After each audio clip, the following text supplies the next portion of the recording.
Mga boss, makikita niyo yung bagong background natin. Yan. Di ba napakaangas, ang ganda, napakalupit man pagkagagawa. Alam niyo ba kung sinong gumawa na ito? Si Ivan Sil, sa makatagpuan nito sa aming San Pedro, sa may malapit lang sa St. Peter compound. No? Sa mga gusto magpalagay ng ganito sa mga walling, kontakin nyo lang si Edwin Bansin, napakalupit gumawa. Ang masabi niya, Tutlat, no? Diyos, bilis, hindi. Bili ba ka, bili? Ganda, di ba? Basta yan, San Pedro Baguala, Edwin Bansil, Art and Sign.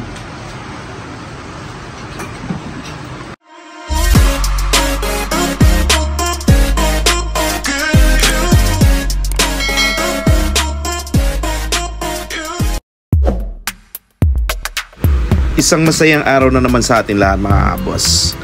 Kung bago ka lang sa aking channel mga boss, paki-click mo na yung subscribe button dyan at paki-click mo na rin po yung notification bell para updated ka sa mga ina-upload kong video mga boss. Maraming salamat in advance kung magsa-subscribe kayo sa akin.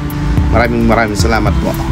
Today's video ko po nire-renovate po namin yung aming tambayan, yung Team Boss D Tambayan, kasi nung nakaraang ilang araw merong nagpunta dito sa sarap ng bahay mga boss. Sinabihan kami na maingay daw kami pag tumutugtog ng banda. So naisipan ko na ipa-renovate habang nandito yung aking bayaw na si Kuya JR, asawa nung panganay ko na ate na ayusin yung yung bakuran namin, na kung pwede lagyan namin ng mga hard deflex, kasi dati wala naman talagang sabat yan, nakatarpaulin lang. So pag tumutugtog ka nga naman ng banda, medyo maingay. So ang ginawa namin dito, talagang ni-renovate namin. Pinadiskarte ko sa aking bayo kung anong gagawin. Sabi niya, yun, babakalan niya raw yung maglalagay raw siya ng mga frame sa pader, tsaka lalagyan ng hard deflex. Tapos hindi pagkalagay ng hard deflex, kailangan namin skim coat yung mga gilid-gilid para talagang medyo mabawasan yung ingay kapag nagbabanda kami. So ilang weeks din itong aayos at gugulo yung aming tambayan. Meron ng aayos siya tapos gugulo dahil nga wala naman sapat na budget si Boss GTV para iminsanan lang yung pagbili ng mga materials na ginamit namin sa pagre-renovate. Kapag nakaka-repair lang ako, tapos yun humihingi ako kay Boss Madam ng kaunting budget, pa kaunti-unti namin binibili yung mga materials na ginagamit namin sa pag-renovate. So kung mapapansin nyo mga boss, walang kisame yung bahay, yung sa may tambayan namin. So naisipan lang namin ilagay lapagan yung sa taas ng insulation mga boss, yung ginagamit kapag nagkikisame yung para mabawasan lang yung lumalabas na ingay kapag tumutugtog yung mga bata mga boss. So yan na muna ang naisip namin, lagyan ng insulation yung ibabaw ng sa ilalim pala ng bubungan mga boss, kasi hindi nga nakakisame yan. Ganyan na muna yung naisip namin. So ilang araw talaga namin tinatrabaho ito. Iniisip namin paano namin medyo hina yung sounds na lumalabas kapag sa tuwing kami ay nagja-jamming, kasi hindi naman po pala kami araw-araw nagja-jamming lang po kami. Kapag may re-renta sa amin, bigla ang magja-jam na lang kami kasi kailangan namin mag-practice. Pero hindi po kami, kahit na meron ako mga bandang ganyan na gamit mga boss, hindi po araw-araw ginagamit ng mga pamangking ko yan. Nagagamit lang po yan kapag meron kaming schedule na na marerentahan or may okasyon dito sa bahay, di gaya nung sinasabi nung mga banda dito sa may likuran namin na halos gabi-gabi raw kami tumutugtog na sabi ko sa isip ko, bibihira lang namin ginagamit yung mga gamit na pambanda, lalo na kahit na minsan Sabado gustong tumugtog ng mga bata, hindi namin nagagamit talaga kasi gawa nga nung kulang kami sa drummer. Minsan nakakatamad mag-jam kung kulang kayo, kaya mga boss, talagang mali yung sinasabi ng mga sa may mga likuran na halos gabi-gabi raw kami nag-iingay. So para wala na lang problema, yan ginawa ko, ni-renovate na lang po namin yung aming munting tambayan, mga boss. So yan mga boss, kung makikita nyo, hard duplex nilagyan pa namin, tapos sinapinan pa namin po yan ng styrofoam, mga boss. So talagang inaano namin na talagang mabawasan yung ingay na lumalabas sa kapag nag-jam kami, mga boss. So yun, pinalagyan ko pa ng design ng tray na itlog para mga boss, talaga ma-absorb yung ingay, talaga na mabawasan talaga yung ingay. Mapapansin nyo yan mga boss, yung itim na yan, pinapintura ko yan dahil yan, styrofoam yan na sukat yata yan is 3/4 o 1/4 yata, basta pinadikit ko pa dun sa hard duplex para talagang mabawasan yung ingay. Pag nagka-budget ulit si Boss GTV, mga boss, ang kailangan talagang gawin yata dito sa tambayan namin malagyan talaga ng kisame talaga para siguradong mabawasan talaga yung ingay. Pero pansamantala yung insulation na muna yung nilagay namin, tapos yan, pati yung sahig pinapintura ko ng rubber paint, mga boss, yung ginagamit sa court para medyo talaga luminis yung aming tambayan. Sa ngayon nakulong na namin ng hard duplex yung bakuran, mga boss, tapos yung insulation na ilapag na ng mga pamangking ko ng maayos. Tapos kailangan pa namin siguro ng nito, gumawa pa ng pintuan dun sa likod talaga para mabawasan talaga yung lumalabas na ingay. Pero pag nagka-budget talaga ako, mga boss, ang ko dyan, talaga nagtitingin-tingin ako sa internet paano yung maging soundproofing talaga yung aming tambayan. Pero ang nagiging problema ko simula nang maikulong namin yun, talagang nakakulong, uminit naman mga boss kapag nag-jam ka, talagang sobrang init. So problema pa dito talaga dahil nga wala nang pumapasok na hangin. Kailangan mo pa talaga ito, siguro pag nagka-budget talaga ako, talagang kailangan lagyan to ng aircon papano o kaya blower talaga or exhaust fan, kasi uminit po talaga dyan sa may tambayan namin, lalo na kapag bubuksan mo yung mga ilaw, mga boss. So ngayon nga pala mga boss, naaya ko dito sa bahay yung tropa natin, si Iban Sil, mga boss. So yung isang araw kasi nagtataka yung nanay ko, sabi niya bakit sobrang busy kami dito sa bahay, inaayos namin. Tapos nagtataka siya bakit itim daw yung pinalagay kong pintura. Hindi niya alam, may plano po ako dyan sa may pader na yan, yung sinabatan namin ng hard duplex. Makikita nyo mamaya sa mga boss, yan inuumpisahan na po ni Edwin Bancil dyan, mga boss, iguhit yung aking request sa kanya. So abangan nyo po kung paano niya ginawa yung aking request, mga boss. Napakagaling ng mga kamay niya, ng talento niya, mga boss. So panoorin nyo lang po yung aking video.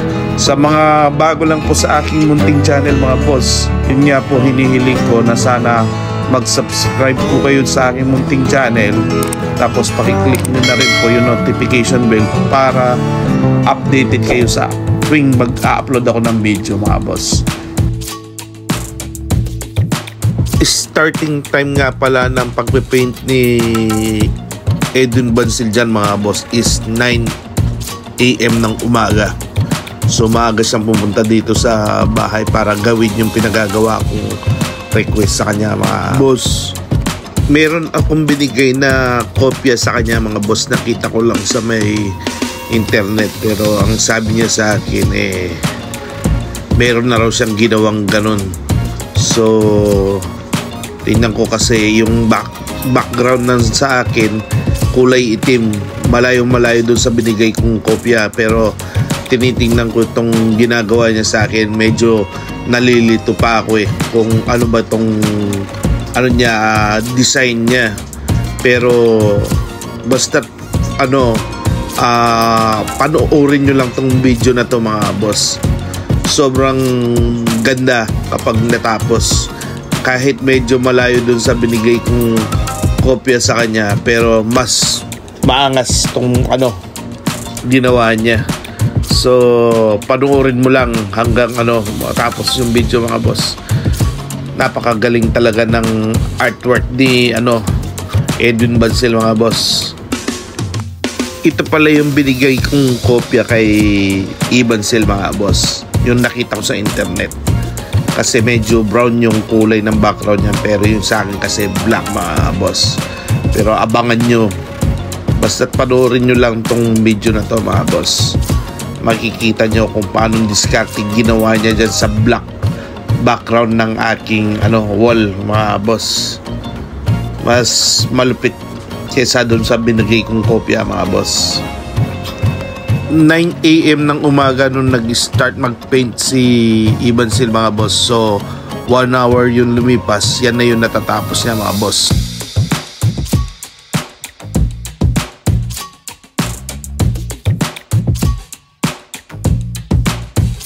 Nakaka-excite mga boss nung makita ko nang pinipaint niya na yung word na music dyan. So nakaka-excite makita yung finished product na itong ginagawa ni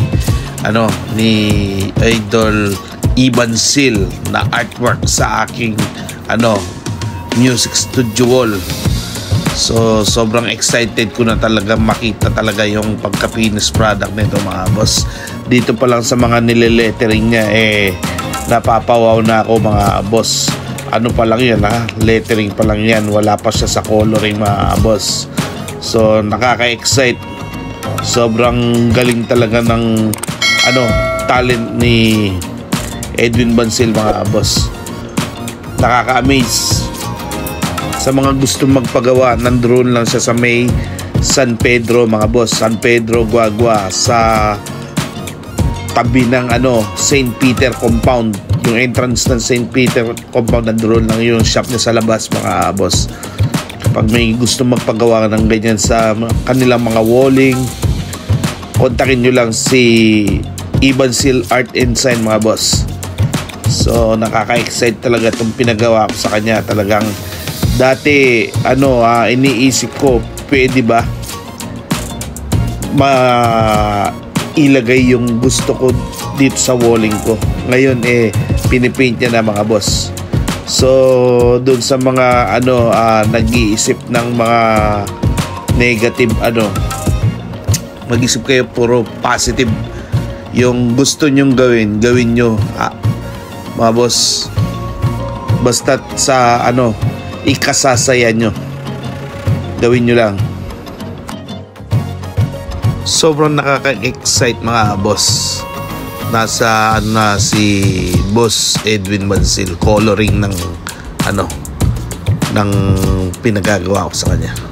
So nakikita ko na talaga yung masterpiece ng pinapagawa ko mga boss. Malapit na matapos. Sobrang ganda. Yung medyo kasi lilito ako dahil sa background kanina, dahil itim yung binigay ko sa kopya sa kanya brown, pero sobrang ganda na itong diskarte niya. sa black walling. So napalitaw niya talaga yung music na word mga boss. Sobrang ganda. So nandirito na siya sa sa C. So yung letter M babalikan niya pa yun. So music yun yung kinukulayan niya. Tapos maya maya makikita niyo mga boss, nandoon na siya sa may pula.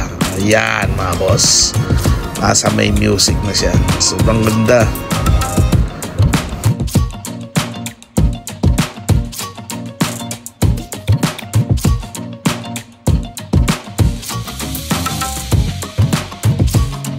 Napakaangas, di ba mga boss?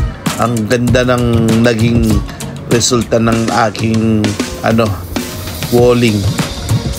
Ang ganda ng diskarte ni Edwin Bancil pagdating sa artwork na boss. Talaga yung binigay kong kopya, hindi niya sinunod dahil black ang walling ko.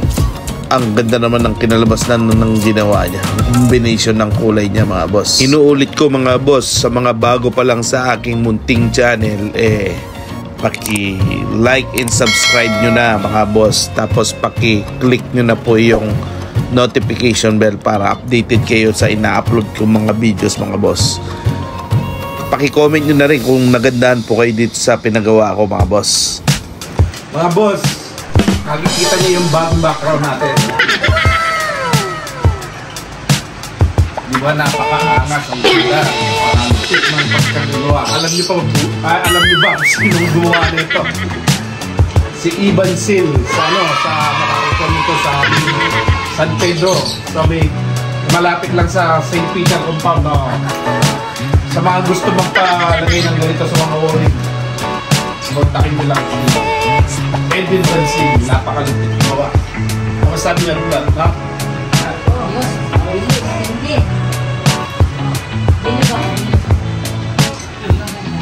Diba? Basta yan, San Pedro Bagualan, Edwin Bancil Art and Sign. Yan mga boss, natapos na yung pina-painting ko kay wall painting ko kay Edwin Bancil mga boss. So yan, makikita nyo. Tapos tumugma pa yung binigay na ilaw nung aking pinsan na si Kim. Shoutout sa iyo Kim Palma sa binigay niya sa aking mga lightings. So sumunod pa sa kulay nung ating wall painting. Ang ganda, di ba mga boss? So saktong sakto. So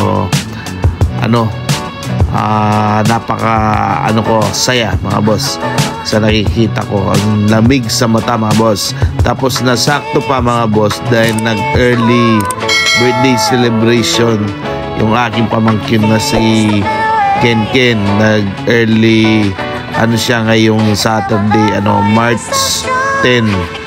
Nag-celebrate siya ng kanyang 21 birthday. Pinagluto natin siya mga boss. So in-invite natin yung mga tropa niya.